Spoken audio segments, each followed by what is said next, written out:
The Climber is a manga about climbing. No duh, you're probably thinking. It's in the name, and for the most part, you would be right. At the beginning, you see, The Climber was written by, and excuse me if I butcher the names, Shinichi Sakamoto and Yoshiro Nobeta, as well as illustrated by Shinichi Sakamoto, and was based on the real-life adventures of mountain solo climber Kato Buntaro. The reason why I'm bringing this up isn't just to tell you about the authors. You see, from what I understand, and I could be wrong because information about this manga is a little scarce, it would seem the first 33 chapters or so were written by both Shinichi Sakamoto and Yoshiro Nobeta. However, eventually Yoshiro Nobeta would step down, leaving the project in Shinichi Sakamoto's hands. The reason this matters is because it would lead to what I can only describe as the greatest turnaround ever. Not to say the first 33 chapters were bad and you have to get through them just to get to the good stuff. They were all pretty good in my opinion, but what would come after could only be described as peak. The series' tone would then change from a fairly typical sports shonen to a brilliant psychological seinen, and we'd begin to use climbing as a sort of vehicle to show our main character's development. And because of that, the series would turn from a story about climbing to a story about a boy who loves to climb alone. Our story is about a boy by the name of Mori. Now, Mori is considered an outcast as he has worse people skills than me and doesn't really want to be around people. He doesn't want to be good at communicating, he just wants to be left alone. And you can see why something like climbing would be appealing to a person like that. However, early on, the series is firm with its reminder that you cannot climb alone. It is always telling us that it is dangerous and you must have a partner or someone you can rely on. However, Mori's way of life challenges the rule of the world of mountains and climbing.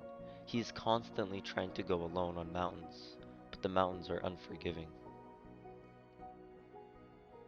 Many people die in this story or lose parts of themselves climbing these mountains, and it's something that is used as a reminder to us of that rule.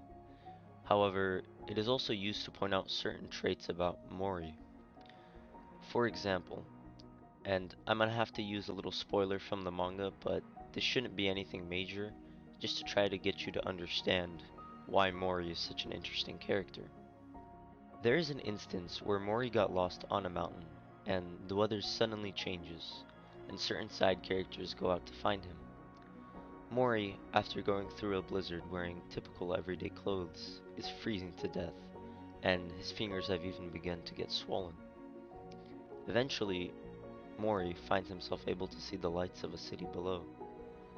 He looks at it for a little and begins climbing higher up the mountain.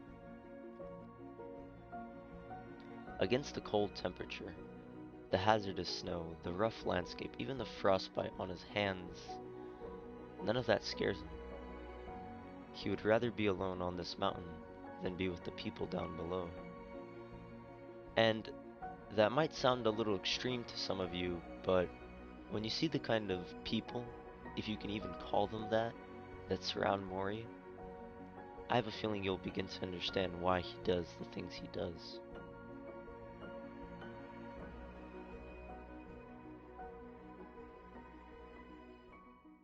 But there's more to it than that. You see, Mori is good at climbing, like really good. And even though people scold him for climbing alone, they can't deny his skill. And when you're good at something and you like to do it, it's a formula for success. For normal people, that would mean being able to climb for fun or using the skill to get famous. However, for Mori, this is a skill to get away, to be left alone. And the better he is at climbing, the more proficient he is at being left alone. Traits like these, which are expressed through his actions rather than his words, really point out just how unique and interesting Mori is. And if you feel any kind of interest in the character or the setting I described for you, I really hope you give this manga a shot. So what can you expect from The Climber? Well, first of all, some of the best art in all of manga. Like, man, is this stuff jaw-dropping. I hope some of you have been watching the footage of this video as I've been showing some of Sakamoto's panels. He's just a master of his craft. One more needs to be said. You can also expect some of the best character writing in all of manga, mainly in our protagonist, Mori, and his development, as well as some cool facts and techniques for rock climbing and a great psychological drama. And if that sounds interesting for you, I highly recommend it. However, before I let you go, please be advised, this series tackles some serious topics and at times is not for the faint of heart. So if you're okay with that, then I really do recommend it because this manga is criminally unknown and I really hope it gets the attention it deserves. If you like this video, please consider subscribing and leaving a like, as this was my first time ever doing something like this, and I hope you have a wonderful day.